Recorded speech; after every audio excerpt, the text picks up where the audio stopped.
Part 1, Lorenzo. Coach Lorenzo, Team Denmark. When you watch someone, even if it's just for a few minutes, you can scout your opponent. You need to know all the ramifications of grips. Okay.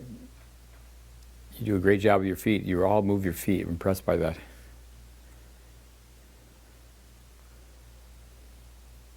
We have people hit down the line. So you have the longest possible hitting zone. Remember when we do the tiebreaker test, initially we go cross court just to teach strategy, but we do it, actually we hit down the line so you can have better technique, longer hitting zone. You can move, there you go, if you can't see. Ingrid, you use one of those chairs.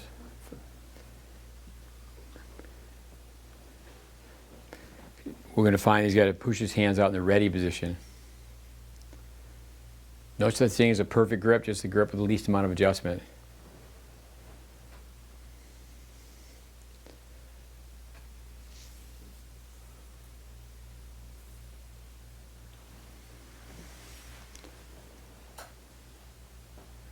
So what we're going to see when we see slow motion, as I mentioned earlier, that he doesn't get the racket hit that far below the ball.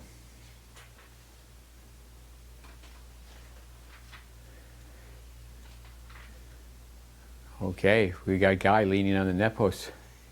It's early in the morning. You guys have been going without sleep, working hard.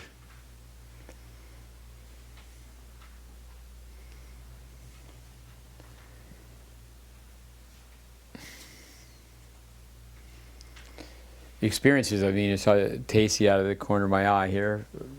She was on the screen. That was an experience for you to perhaps watch her run. She runs quite well for a 10-year-old. Or the intensity that her mother uses with working out players.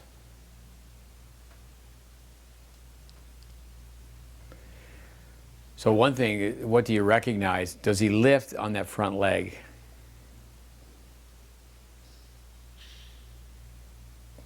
Is he also with the ground? Well, we'll go through it. We'll go through it. Let's just watch this. We'll take questions. But it's really more for an exercise. You've heard the preliminary information now 3 times. Just to watch your coach hit.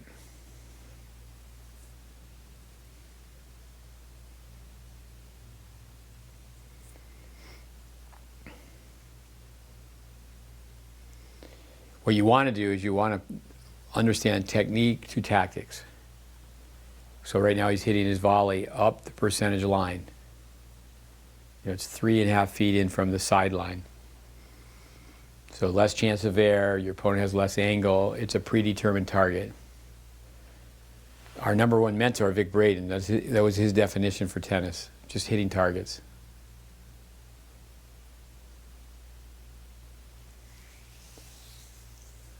The expression we use is you never know when the light bulb will go off. Yesterday you heard me talk to Radine at the end of practice. Today I talked to him in the car. Phil's going to give him a copy of a video we made of a match yesterday. He just tries to bang the ball. He just tries to hit every ball hard. Now yesterday he told us in that classroom meeting that when he watched Mary Jo Fernandez's son, Tony Gotzik's son, the agent of Roger Federer, that he hits so much spin, it doesn't look like he's even trying to hit the ball hard. He's, one of the better American juniors.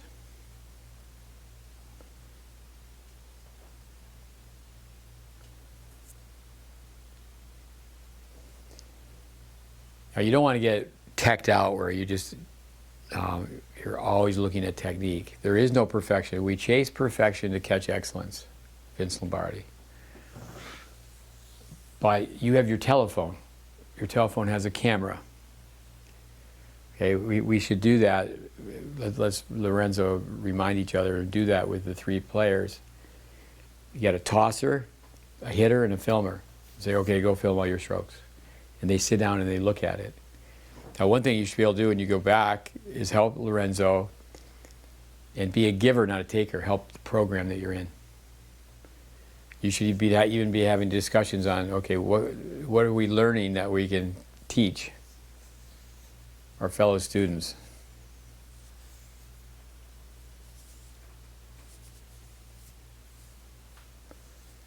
Maybe it's a rainy day, cloud went over, it got a lot darker. Where's the sun?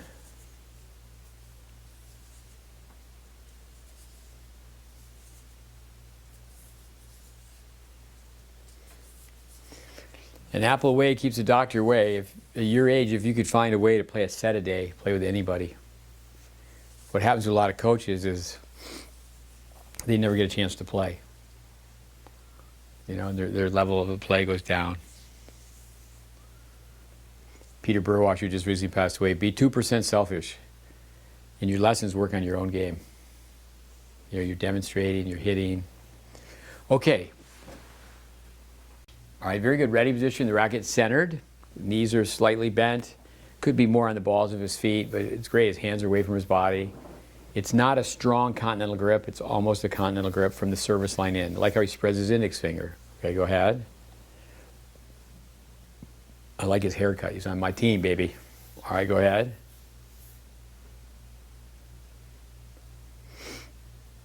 So it's good leg strength. Straight out, the left palm is down. Remember, efficiency is the least amount of muscle recruitment, least amount of moving parts. Go ahead.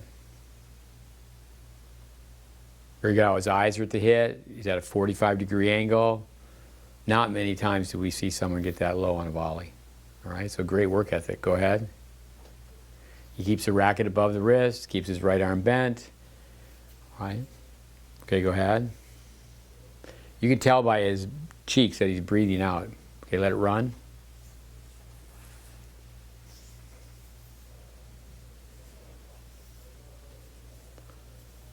Now, if the ball comes right at you, you have more range of motion with a backhand volley than a forehand volley, but go ahead.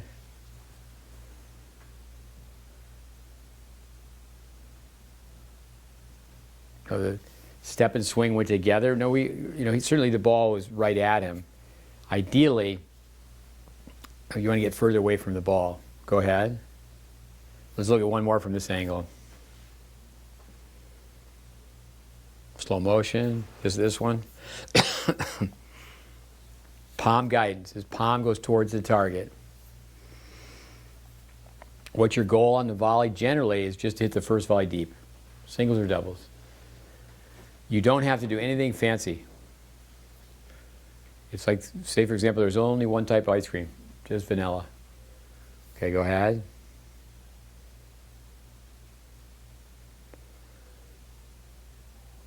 Now you want to have your head in front of your stepping foot. One thing I would say is that more adjustment steps so the final step doesn't have to be this large. Okay, go ahead. Let it run. But it's a very good volley.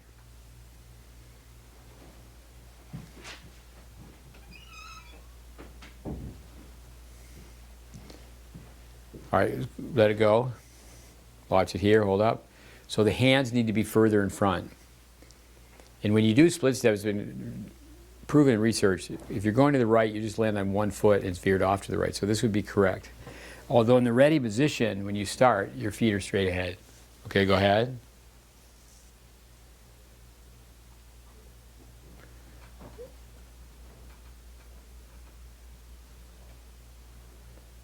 Excellent volley. You know, he could get to the point where he could even turn his shoulders more. Racket slightly to the net, to the alley. Okay, go ahead. All right, go ahead. Now, very good volley. Be careful of that extra hand motion at the end. Okay, one more.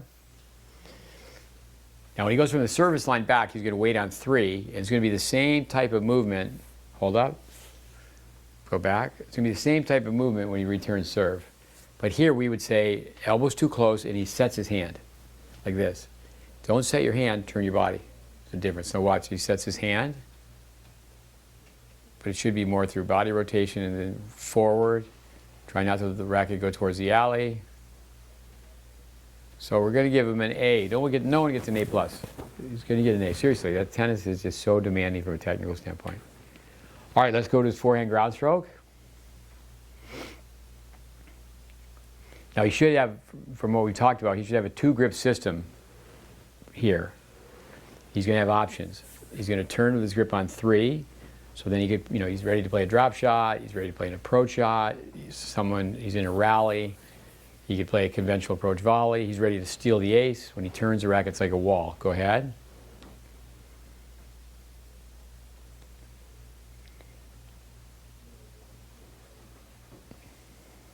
Great how he uses the left hand. The racket's up high. We call that high center of gravity. So the racket and body go down together. Go ahead.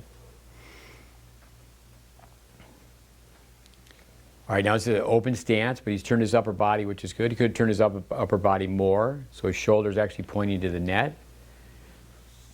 Now, with this, courtesy feed, predictable feed, ideally he should be able to get off his front foot. Have a longer hitting zone. It's easier to transition to the net. All right, go ahead. All right, now he's opened up. His body is spinning out. Okay, the body's the leader. Prior to the hit, go back a little bit. So he's not using his left arm like a reactive brake. So he's pulling to the left, and the racket will pull to the left, and he's going to get less topspin as a result. He won't hit the ball with as much speed either. If he can decelerate the left side, he can accelerate the right. Okay, just like someone snapping a whip, or they go casting when they fish. Action, reaction. They break the brick in karate. All right, go ahead. Racket face is closed. All right, now let's see what he does with his finish. Does it track out to the target? It's good. He keeps the wrist fixed.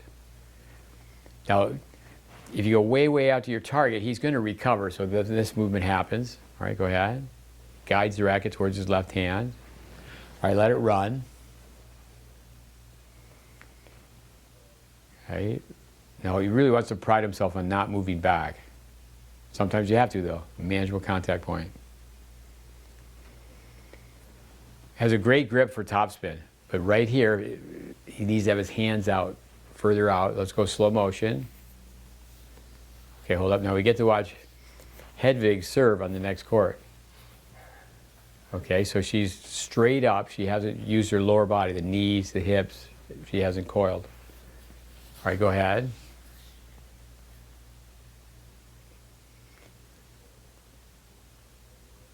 You use your left hand. Now you just circle around the ball. So this is a semi-open stance, very close to conventional. Now it's almost a safe bet that the left arm is going to pull prior to making the hit. Go ahead. Now, I said earlier, he doesn't really get the racket below the ball. We can tell that on the third angle. I mean, really way down there. Okay, now where's his belly button before the hit? He's already opened up. All right, go ahead. Now people start to lift their head. If you lift your own head, you'll lift the racket head. Keep your eyes down at the hit. All right, go ahead. Hold up, go back. My mistake. He didn't lift sufficiently. His front knee is bent. So he's not going to hit as high over the net. He won't hit as much speed. He won't hit with as much spin. Your eyes and head stay down. Everything else goes up. Top spin's a downward motion. It's created with upward motion of the body and racket. All right, go ahead.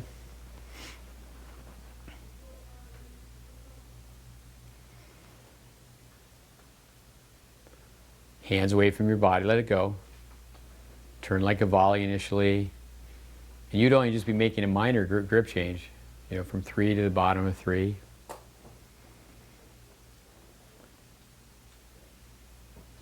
Hold up. Now, it doesn't mean you have to do that. Jimmy Connors had the grip on the bottom part of 3, and what he did, I'll show you with the racket. You know, the racket, when you're on 3, the racket face is pointing this way. So he pulled his racket in like this.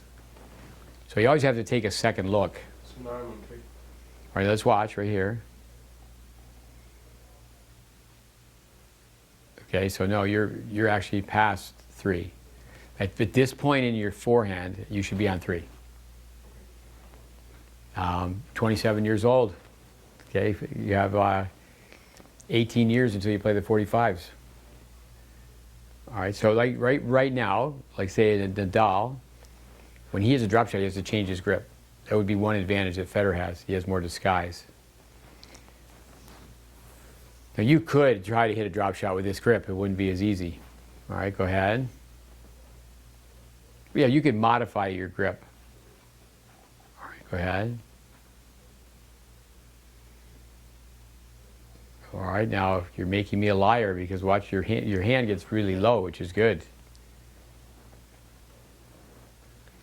All right, now you're not lifting with your legs, okay? There's no kinetic chain, basically. You have set anchor to the front foot, but you should come up on this heel. And then the range of motion. All right, go ahead. Right now, I would guide the racket out. Hold up. Guide the racket out to the left hand. 2, 1, 2. 2 hands, 1 hand, 2 hands. Turn on 3. Hands further away in the ready position. More of a gap between your upper arm and upper body. Okay, go ahead.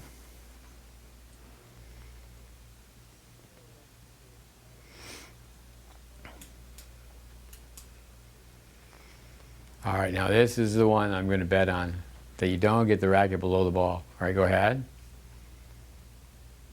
Now it's going to happen at times. Now again, the moment of truth. It was very good how the wrist is fixed. Racket face is vertical to hit. But the body, the trunk, the largest part of your body is pulled to the left, so the racket will go in the same direction. All right, go ahead.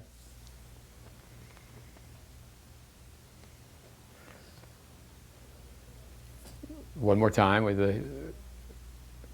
Now this is a courtesy feed. It's coming about 30 miles an hour. Move up to the ball. And it's right there in your pocket. It's not a challenging feed. Go ahead. And I think I'm going to be right again. That the racket doesn't get that far below the ball. So you're going to make unforced errors. Spin is your best friend. You're supposed to use the word win, but spin wins. Spin wins, okay? Most teenage boys, they just want to hit the ball hard. Dum, da dum, dum, dum. Okay, go ahead. You don't stay over the ball with your body. You lift it on this, though. Okay, see how you're up on both feet? Okay. That's where your body's a built-in gym. You really have to work it. All right, go ahead. Let it run.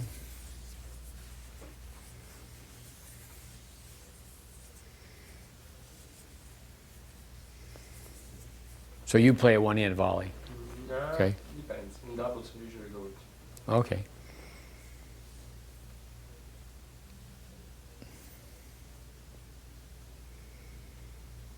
So the right arm is bent. Your hands are too close to your body. Right. The racket's not at a 45. It's getting closer and closer to straight up and down. Go ahead.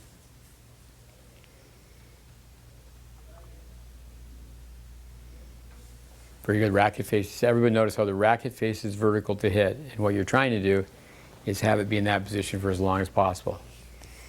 Go ahead. So the left arm is going to be bent, Lorenzo. And the strings don't point down. Okay, let it run.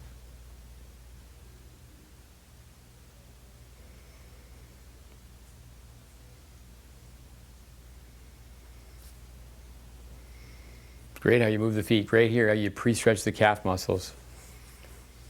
So the left hand always stays on 3.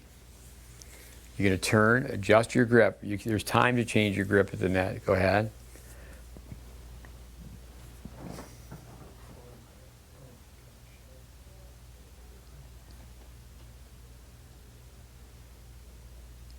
You don't finish that high. All right, now get the racket centered again. It's not realistic. You've got to change that grip each time. All right, go ahead.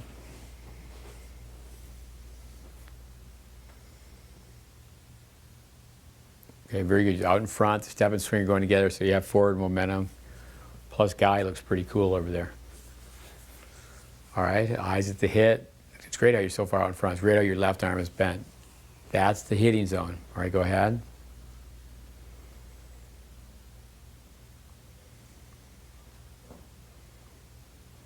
Let it run.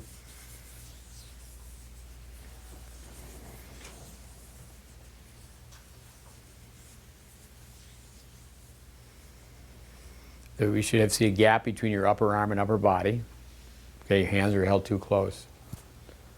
The left elbow should be raised. It's unnatural to have your hands out here like this. You really have to work it. Go ahead.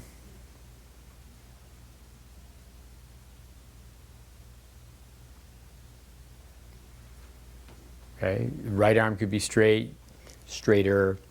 You can hit the ball further to the side. So then the arm and racket become a lever. Now ideally what you want to do is step diagonally. Because on volleys it's a momentum source of power, so you can cut shots off by moving diagonally. Where on ground strokes, if you step diagonally, and many times you have to, your hips would be locked. So you have to adjust your back foot on ground strokes. That's what it's called. Your front foot's your anchor foot, back foot's your adjustment foot. Okay, let it run. Now the two-handed volley, belly button's at a 45-degree angle.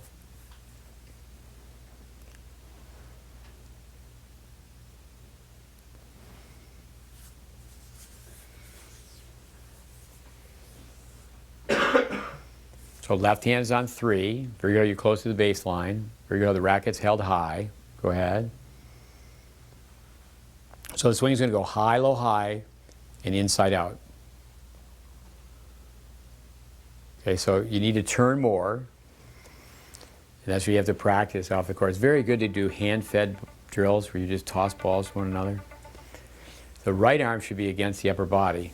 All right, go ahead.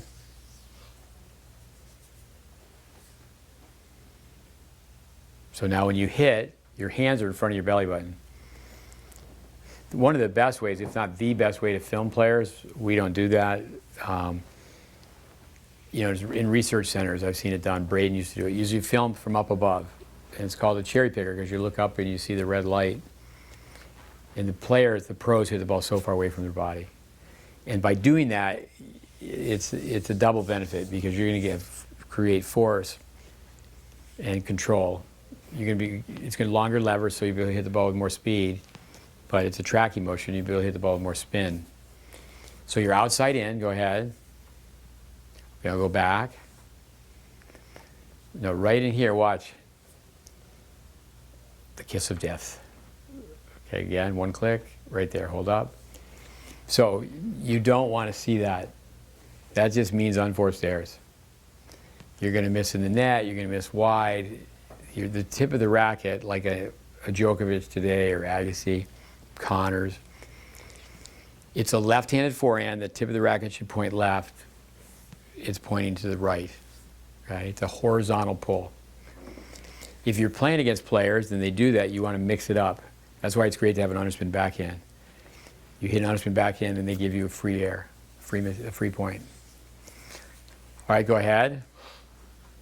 Good breath out. It's great how you lift it. It's great how your hands are away from your body.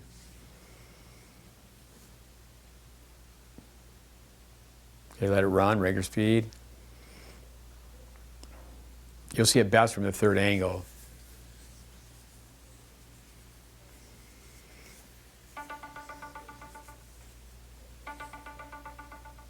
Okay, hold up. Okay, left hand's on 3. Go ahead, you're a little bit below 3. Ask me afterwards, that's the reason that you pull in. Go ahead.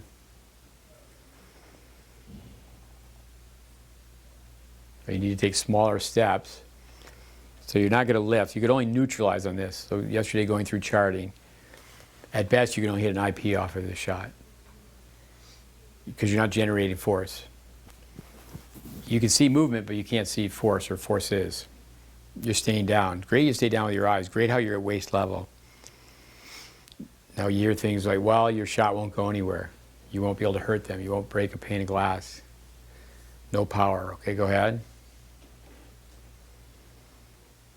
Hands out away from your body.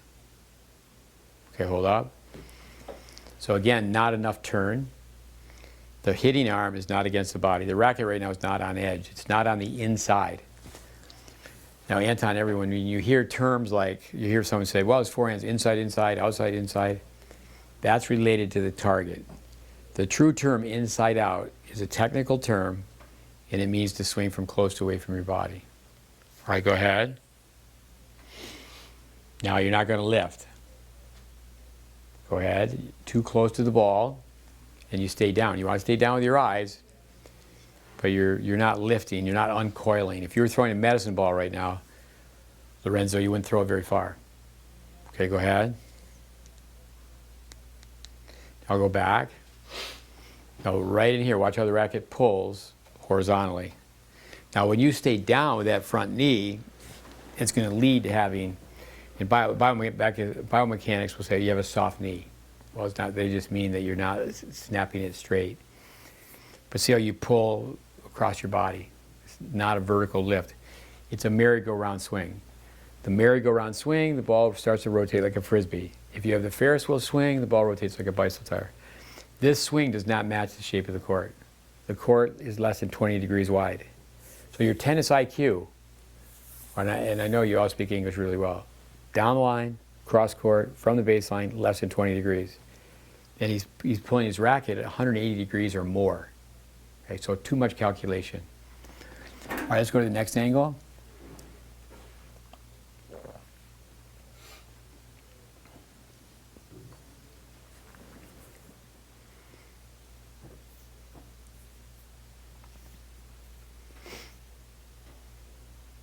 Okay, small little steps, go ahead.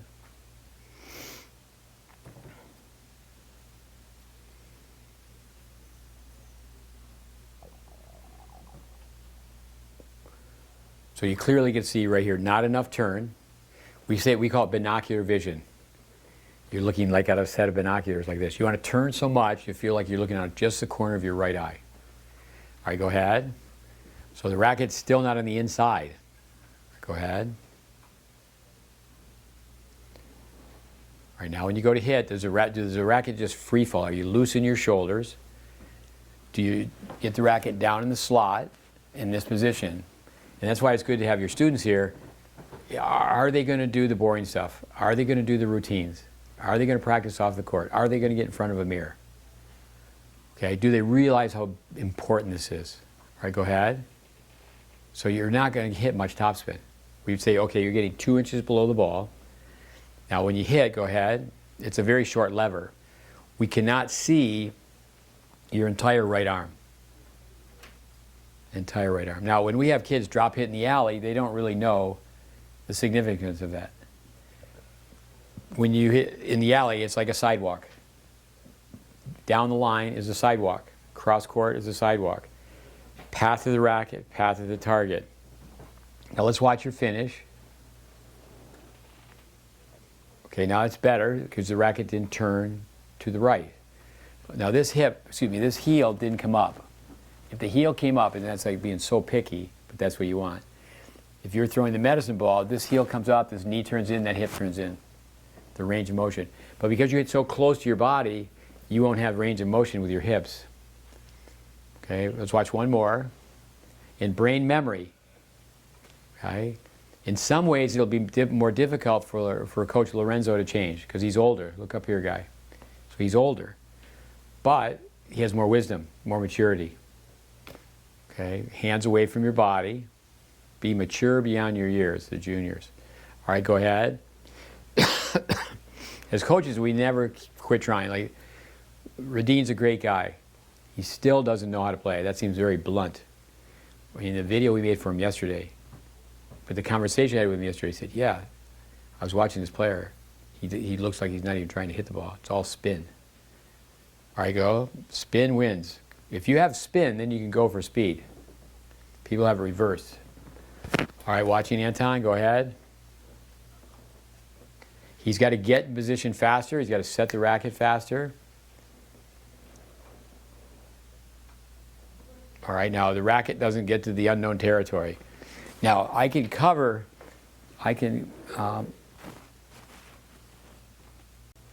now with Lorenzo, I can take my hand. So video is very distorted. He's obviously a lot bigger than my hand. All right, but now he's so close to the ball. All right, go ahead. So you can't, the heel's not going to come up. He's not really going to turn his hips in. Go ahead. Now because he didn't have the downswing, he won't have the upswing. All right, go ahead. Hold up. Uh-oh. Injury. Okay, that's the number one reason you change strokes. But also it's where that racket head went. Okay? All righty. Now this is what we mean by freeze, check the checkpoints. And you never outgrow doing that. You never. You do that the rest of your career in tennis. Okay? So pyograph, maybe you get to the point where it's only, like 7% at the beginning of practice, 7% at the end of practice, where you're really slowing down and working on technique. Still, you do the off-court training routines. But if people just hit balls and they never do any technical training, they don't know that they're making the mistakes. And typically people keep making the same mistake over and over and over again. All right, let's let it run.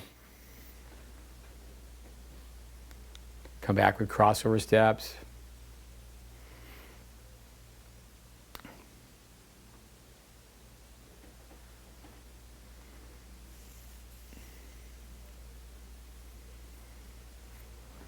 Okay, we caught somebody from Denmark flat-footed. Okay.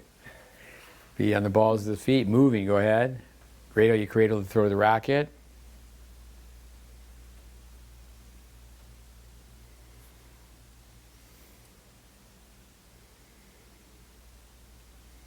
Step and swing go together. Left arm goes back. But sometimes, when the ball gets right at you, you'll have to improvise. But you want to keep the racket head above the wrist. Go ahead. Now you really are not turning enough. Sid bank, you want to have the logo on your shirt facing the side fence. Really turn. Okay, the right arm is bent, it should be straight. So what happens a lot of times, just like this, people make the adjustment with their hands. You have to make the adjustment with your feet. All right, go ahead. So you're not swinging with your arm from your shoulder. Now, we don't want people to be too literal. The racket face, the ball's above the net, the racket face is vertical. Then people think, okay, I have to keep it vertical the entire time. No, when you hit it and you go forward, the racket face will open up, forehand and backhand, like right over here, watch. So I'm like this, when I finish, the racket face will be open. Let's go to the side view.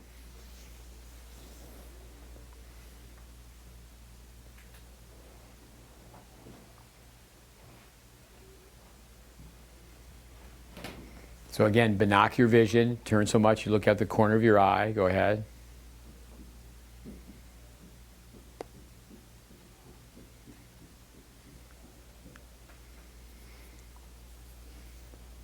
So again, you're not swinging far enough away from your body. You're programmed to play too close.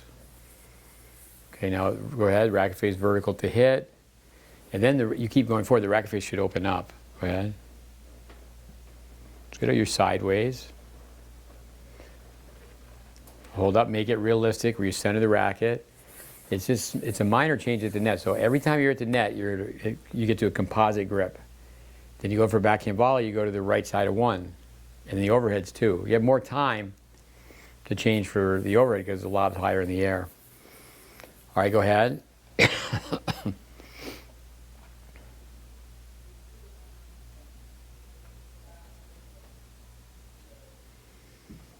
That's great how the step and swing are together.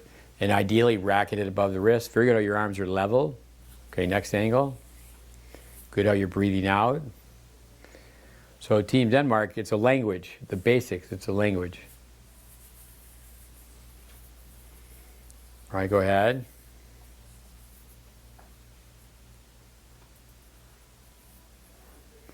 Hold up, now go back. Now you didn't turn enough. Your shoulder should be perpendicular to the net. Your arm is bent. Now look where the racket face faces. Go ahead. And you're going to be bringing the racket back into your body. You got to realign the racket now. So then it's a short lever, Vic Braden. Then you have the limbs of a little kid. All right, go ahead. So see how the racket comes back into the body? So that term stick a volley. You won't drive the volley, and then the person on the other side of the net has a chance to track it down and hit a passing shot. All right, go ahead.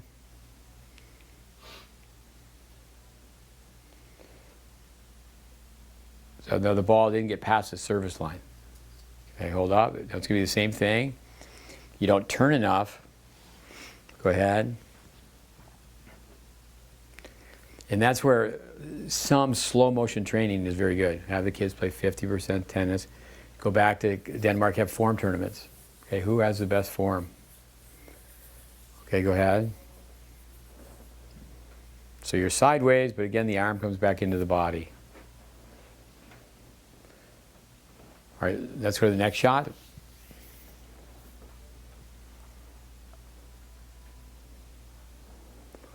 So they go in pairs. Forehand volley, forehand ground stroke. Underspin backhand, backhand volley, overhead serve. All right, now let's watch. We stay away from the word slice because people think of chipping, chopping, hitting downward. Go ahead.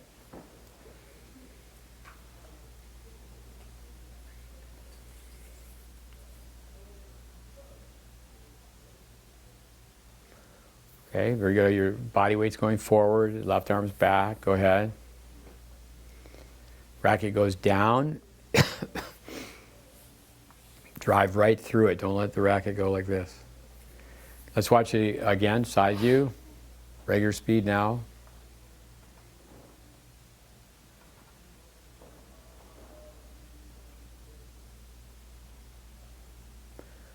Now we can do this later. It'd be interesting to have a discussion. Like, what before you even came here, what had you already changed? Same with your students. Okay, go ahead. Now, Berdine's feeding you balls. If you had your name on your back, Coach Lorenzo, he should be able to see this, read your back. All right, you're looking straight on. Go ahead. So there's just not enough turn. Okay, now you're swinging really with your elbow, the lower part of your arm. Swing with your arm from your shoulder. Much better than most because you don't want to open the racket face so much. All right, go ahead. Now your head would be in front of your stepping foot. You're going to come up on your back toe. You don't drag the back foot like that. You know, obviously you teach a lot of tennis on clay. You know, the front foot, you slide. The back foot's your break foot. You know, you can even tell with the mark, the sliding foot, the break foot. Now here, though, you're staying down. You want to stay down with your eyes. Even with underspin, you lift. You don't lift as violently as topspin. All right, go ahead. But right there, go back. So keep going back. On this shot, go back. So now go forward slow motion. This movement right here. Right here, keep going. All right, now when do you make that movement? If you make it after the hit, okay. But if you make it during the hit, it's a problem. All right, next angle. That's like your flair, your little signature.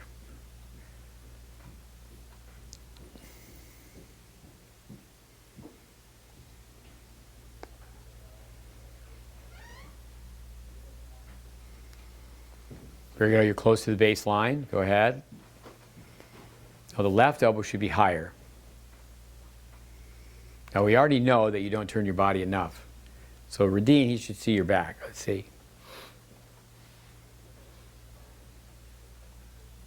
So you're really only perpendicular. Get more than sideways to stay sideways. All right, go ahead. A lot of positives here. We go back. We can see your right arm. So you're further away from your ball. Excuse me. You're further away from your body on your underspin backhand than your topspin backhand. Go ahead. And let the racket track out to the target.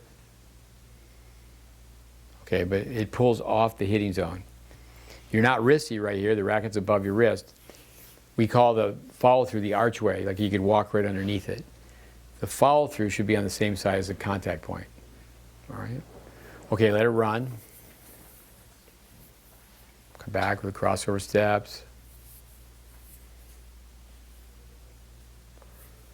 So you all your players, the targets, like say for example, the percentage line. The racket goes right up the percentage line. Okay, now the overhead. A guy had a very good eye for this. Let's see.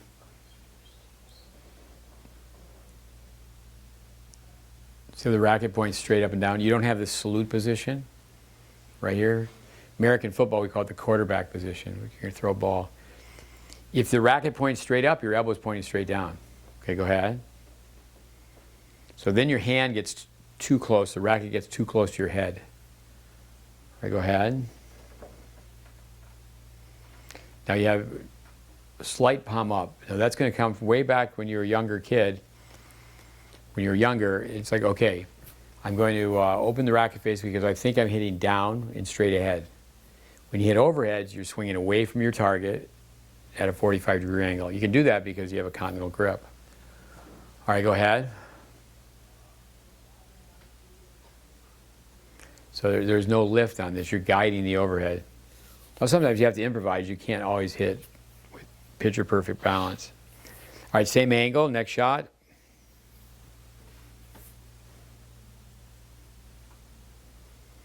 Crossover steps.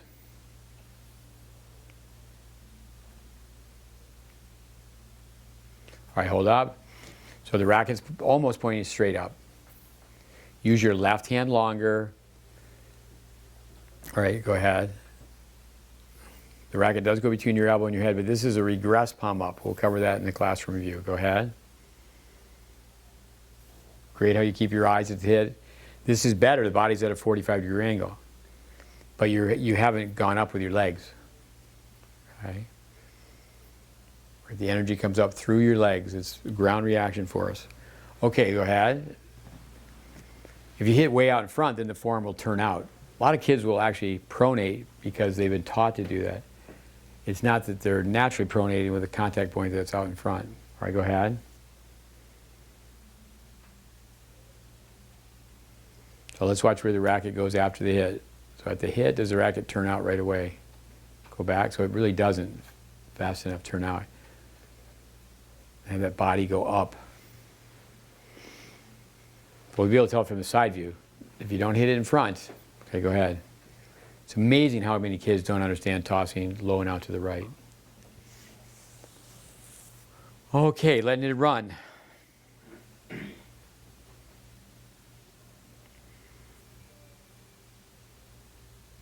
Okay, hold up. So the racket's pointing straight up and down. You haven't turned enough. That's one great thing about the crossover steps. Half the steps to cover twice the distance. Plus, when you use crossover steps, you're going to get body rotation.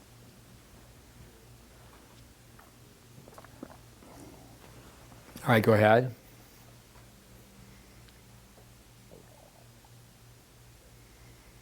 Now your right hand's too close to your head, so the rackets that clear the shelf behind you, it's going to be shorter. So then the racket's going to go slower. All right, go ahead. Okay, hold up. So it's going to be difficult for you to fence an overhead. Like in doubles, the top players don't angle their overhead. They pop it right over the fence. Okay, so you're bent at the waist, you're facing forward. So the body, it's counterproductive. You're going in two directions. Going to the left with your body opening up and going backwards with the hip flexion, bending at the waist. All right, go ahead. There's Anton in the back. What a good-looking guy he is. All right, let it run. That's why all the Danish girls like Anton, right? The rock star. He loves to sing. Happy birthday to you. Okay, so let's see the feet. No, so there's no crossover. You really have to work on that. The body hasn't turned sufficiently. Go ahead. Hold up. Now, right here. So then it's an interesting question. Now, so the three of you are 13, coach is 27. So he's twice as old as you have. So how long has he done this? This movement is ingrained, habitual, hardwired. But if his brain's switched on and he's focused, he can change faster than you. All right? A lot of juniors, they're in the million-time club. Coach knows that. Lorenzo has already taught long enough. You tell somebody 1,000,000 times, and they still don't do it. You got to be in the other million-time club. They tell you do it. They tell you, okay, I got it. All right, go ahead.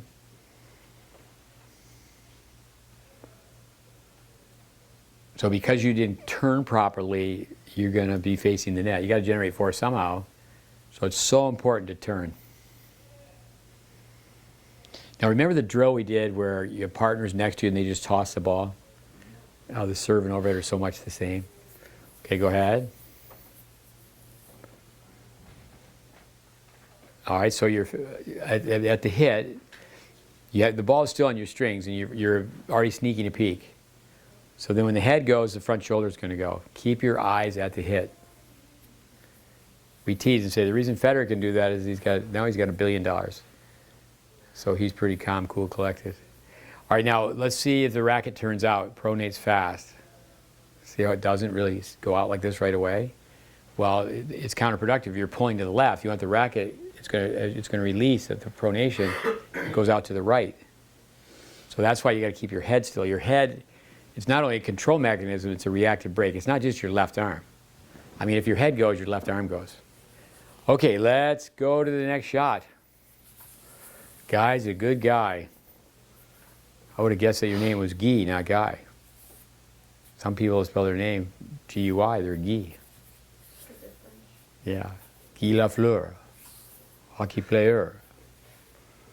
Montreal, Canadiens. You guys didn't know I could speak French, did you?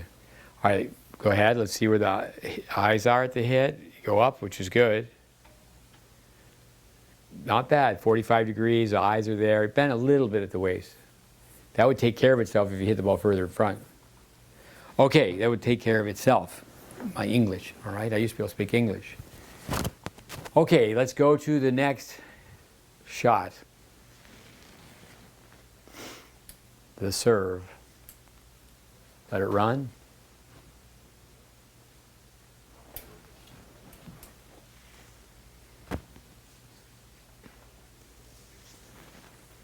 Front foot's at a 45. Do you have does Team Denmark, do you have the word picture method down? Skateboard, handcuffs. So he doesn't quite have handcuffs. It's going to help him relax the muscles in his right arm. Okay, go ahead. Does he have a glass of water? Does he turn like a baseball player? The coil. You know, we have the Elvis Presley. You know, Elvis Presley with the guitar, the hips, the Elvis pelvis. All right, go ahead. He doesn't have bathroom scale 1, bathroom scale 2. His feet are both flat. All right, now what's he doing with his eyes? His eyes are not where they should be. Eyes to the bounce, eyes to the target, eyes to the contact. All right, go ahead.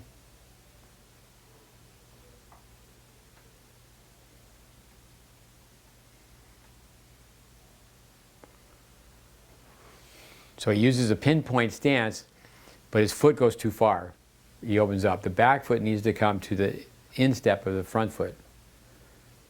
Okay, so this isn't the best picture because of the sun or the incoming cloud. Go ahead. Now his toss is going to fall. So it's a little bit too high, but it's definitely on top of the baseline. Now watch where he lands. Okay, he lands just an inch in front of the baseline. So your shoulder socket comes to the baseline. Your arm is about the same length as the racket. So the racket is 27 inches, so I think 2 feet. I first serve 4 feet out in front. I mean, there's a reason that Kyrgios, or years ago, even Nicevic, if you're right-handed, toss low and out to the right, right? Now, young junior players, they get mesmerized by trying to hit a little spin. People told them arch their back, toss over their head. All right, let's go to the next angle because of the quality of the picture.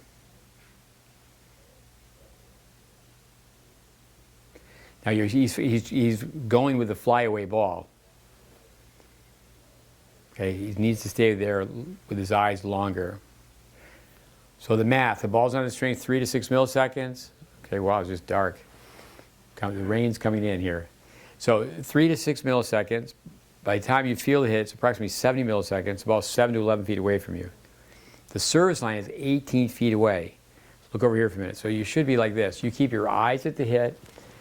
You can't really see the hit, but you can say till you see the hit, till you hear the hit, till you feel the hit. Don't shift your head. Now, the brain's very sophisticated, very powerful. Once you shift your head, everything changes. Everything changes. Your body changes, therefore the swing changes. And that's why people will swing slow. And it becomes your signature. It becomes how you're programmed.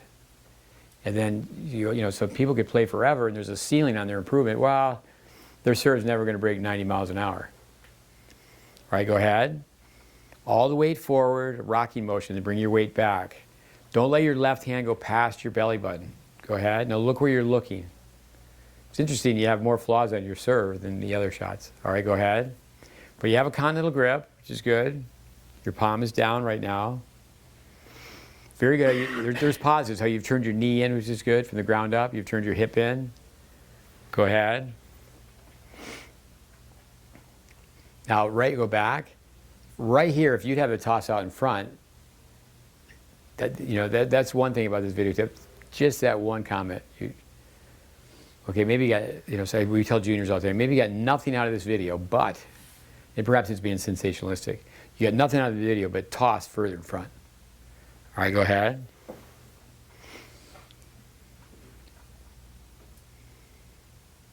Now the toss is going to fall, so I put my finger here to measure the apex. All right, go ahead. It's a little bit too far to the right. Okay, hold up, but it's on top of the baseline. It doesn't fall much. If you toss it further in front, now look at my two fingers, they're the same length, but if I go like this, the further in front, the lower in space it is. All right, go ahead. And then where you land. Okay, you don't really have that power line. If this is a power line, if you're going like this, bending at the waist. Hopefully the next angle is not so dark. Although Phil's from New Jersey, he's in the dark. Maybe it's his fault. Everybody laugh on two. 1, 2. I think you're going to become a comedian.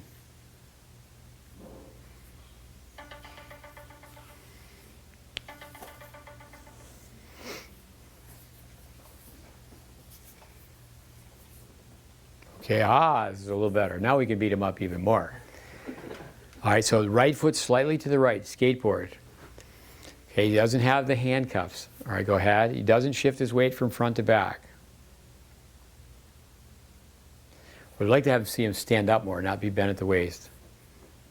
Okay, go ahead. Now, where's he looking with his eyes? Go ahead. Hold up. The left arm goes too far. The left arm goes to the belly button. Now, you could turn more, but the left hand doesn't go past the belly button. All right, go ahead. But nevertheless, I mean, right here, he has turned his left hip into the net post to the right. His palm is down. Right here, he's in a great position to really hit a big serve. But the toss is in the wrong place. All right, now from here, we can tell how far left it goes. And people go too far left. You've got to go left a little bit, not much. Don't differentiate between your first and second serve that much. But go ahead.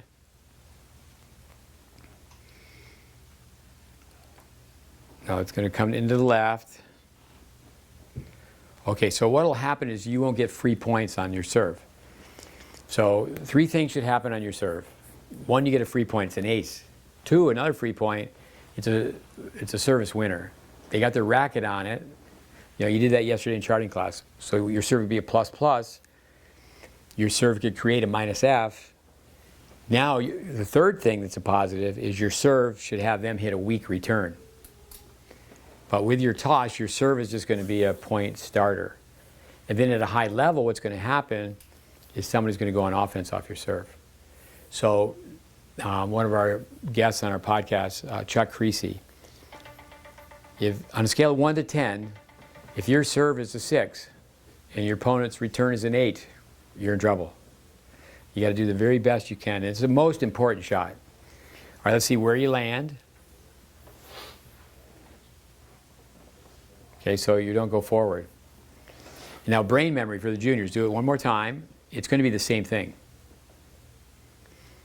Okay, the stance is not that far off. Hold up. All the little details. What's he going to let in? Okay, I'm doing that. And as a teacher, we would say, no, you have to do it because you're a teacher. You're going to demonstrate. Supposedly, communication is 70% nonverbal.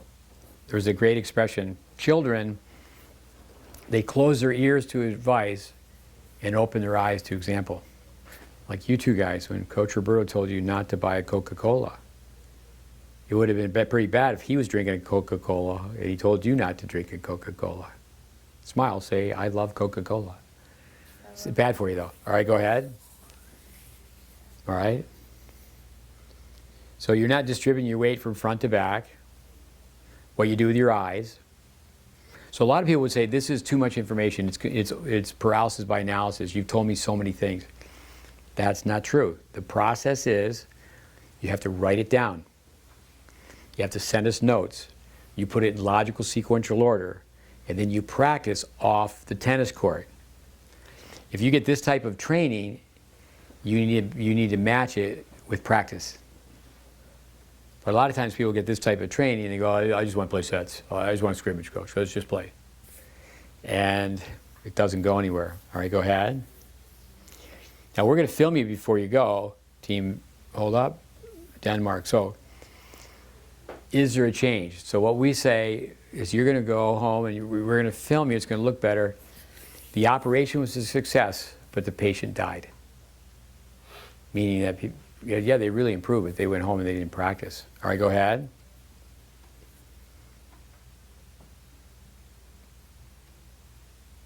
And then you shift your head. Almost everybody does that. Actually go out and hit some serves and don't even look to see if it goes in. Okay, we'll take some questions and we'll do a classroom review. Phil, let's do the classroom review. 1 second. Okay, the 2 racket drill, Lorenzo. This represents the body, this represents the swing. So the forehand volley, momentum source of power. The forehand ground stroke, rotational source of power. Another 2 racket drill is to just let people know the basics, the fundamentals. The lead racket is the backhand volley, this racket's the forehand volley. Okay, same thing with ground strokes. Ball doesn't know it's being hit by a forehand or backhand. With the serve, let's go with the serve. And the grip is on 2, the reference point, the base knuckle, heel pad. The racket would be like this on the serve if you have a continental grip. So people go forehand, the racket starts to go like this. Word picture method, skateboard, bathroom scale 1, bathroom scale 2. You unweight yourself and you go down in this position. The mashed potato, okay, the Elvis Presley with the guitar, the handcuffs like this, turn like a baseball player, glass of water, letter J, 1 o'clock, swing back like this, the cobra position. Now you come up to the salute position, comb the hair action, come around, clear the shelf, 90-degree angle, throw the American football, snap up, give the giant the high five, check out the wristwatch. With pinpoint, you bring this foot up, you get more rotation. Get your head over your back foot first, bring the foot up to the instep. You're bringing it here. You toss 3 dimensions, slightly too far to the left, drastically too far back, and only a little bit too high. When you shadow swing, Lorenzo, you should be able to hear the racket head speed. In this position. There are not many advanced techniques. This is advanced technique, the pinpoint. The research is you can get closer to the net when you use platform. You can hit the ball, the serve great with a platform. Gonzalez, Sampras, Federer, but you can get more rotation. That's why the pros choose this, because they can stay more sideways, get more coil. On the main flaw in your serve, besides the toss, is that you're doing this with the racket. The elbow points down. So what happens is the hand gets too close to the head. So now the racket goes a much shorter distance. That's where it's right here. Speed of backswing has nothing to do with power supply, but you want to get to here, so you don't have to go fast. Now the elbow's on a post. Now the racket goes away from my body, goes about 5 feet in length. The human eye, you can't see it. Like this. In that position. Overheads, crossover steps, you want to get further back. You want to be like this on your overhead. Okay, you actually turn more on your serve. At one point on your serve, it looks very good, where you have knee rotation, hip rotation, this hip's turned in. You're just like this, palm down. But again, you have to go slow. Your head shifts like this, but it needs to be way out in front. A great drill for that is Elvis Presley snap down. Lorenzo, you can't do the drill if you don't toss way out in front. Another drill is running forward. The way you toss is you'd have to stop because your toss is in front. With your underspin backhand, you do a much better job hitting away from your body than you do on your two-handed backhand. Two-handed backhand, at times the racket's pulling like this. So if I go up here and I just drop my hands, that means somewhere during the hit, I move the racket head this much. This is the tennis court. I'm going to guess, I can't really show you exactly, but down the line, cross court, 19.1 degrees. So you don't want to have your racket going well over 180 degrees. So path of the racket, path of the target. With your forehand, wait with the grip on 3, have options, and then for your own game, I would try to have your grip be a little bit closer to the bottom of 3. Now, one thing you do on your forehand, and you get the racket face vertical, but you don't consistently get the racket below the ball. Here's a very good drill for that. Just let the racket fall out of your hand, catch it, go way down. Trace the racket against the fence. We've already done that this way. Go 2-1-2 on your forehand. Turn with 2 hands on the racket, like this, and then hit with 1, finish with 2. Federer does that. When he plays, he's so far away from his body, he still honors the same principle. You don't want to open up. I think you're opening up much more on your serve than on your forehand. But still, on the forehand, where's that left hand? The hands mirror one another like this. Now the backhand volley, don't be too literal on the backhand volley where you think you have to finish like this. You're going to make the hit, ball's gone, and the racket face opens up. When the ball is below the level net, the racket goes up like this. With your grip, say on 4 for your forehand. So when you go to make the hit, the racket face is like this. Then you have to pull the racket back in. You could do that. Again, great players, Jimmy Connors, that's why I just want to come back to that point. I made that point on the film, is that Connors was one of the best at stealing the ace. But he had the racket like this, but he came this way. But if people do the history, the homework, he hit all winter long, he hit against a wall.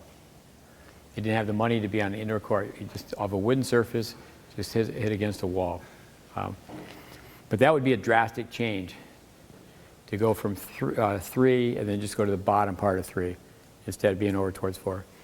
But that's where the Peterborough watch, 2% selfish. When you're hitting with your students, just start working on it where you just hit this way. But then you go through every stroke when you do the 48-second drill. Forehand volley, don't let the racket turn down. Palm guidance. But overall, you did very well in the forehand volley. And the ground stroke, what do I have to do on the ground stroke? Every shot. It's easier on the serve because you're hanging on to the ball. You're not coming to a moving ball. But just with your students, to start like this or to start like this. And that's where we keep saying those 3 words: awareness, acceptance, commitment. Okay, I'm aware I'm doing this. And most of your students will go like this. They won't go like this in this position. Okay, I hope you got something out of that. Okay, let's get packed up to go.